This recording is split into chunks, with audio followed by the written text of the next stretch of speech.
did you find my gold locket? This may look like an animated cartoon, but it's actually a $500 million industry.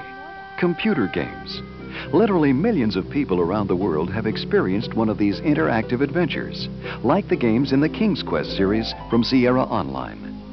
Unlike their less sophisticated cousins, video game cartridges, today's computer games are powerful packages that take full advantage of today's fast machines. In the last 10 years, computer games have gone from stick figures to pixelized art to full-color adventures with stereo sound. And as these games have become more complex and more advanced, the production has become more involved and expensive. With budgets now approaching $1 million or more, creating a computer game has become a lot like making a motion picture. Back in 1980, when my husband and I worked on our first game, which was Mystery House, we did all the work ourselves. I wrote the game from a scripting standpoint. I did the dialogue, I did the art. My husband did the programming.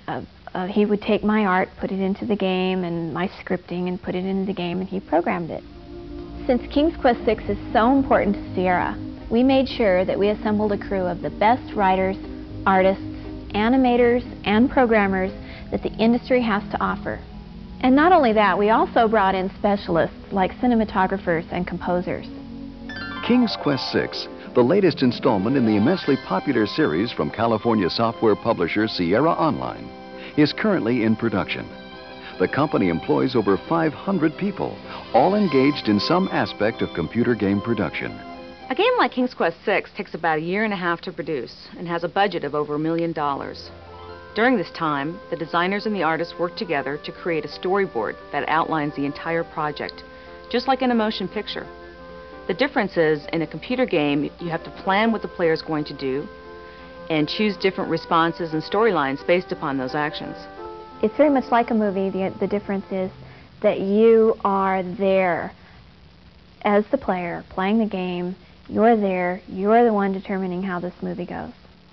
Working from the storyboards, artists create backgrounds and characters.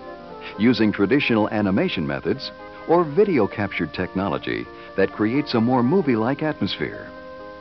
By using live costume actors, we can make the action as realistic as possible. That sequence can then be taken into a computer program, where an artist can modify the action and blend it with hand-painted backgrounds. For King's Quest VI, we captured over 2,000 separate character movements. These sequences are assembled by programmers who construct the game in such a way that players can uncover puzzles in any order without losing the overall story. The end result? A mini-movie where the player directs the action. From the time I was a little girl, I always wanted to do movies. I mean, from the time I can ever recall telling people what I wanted to do for a living, I always said, I want to work in the movies, and I didn't mean in front of the camera. I really think that writing or scripting out an adventure game is more difficult than a movie. Playing a King's Quest game is like playing a beautiful fantasy film where you play the lead actor, the director, and you're also the audience, all at the same time.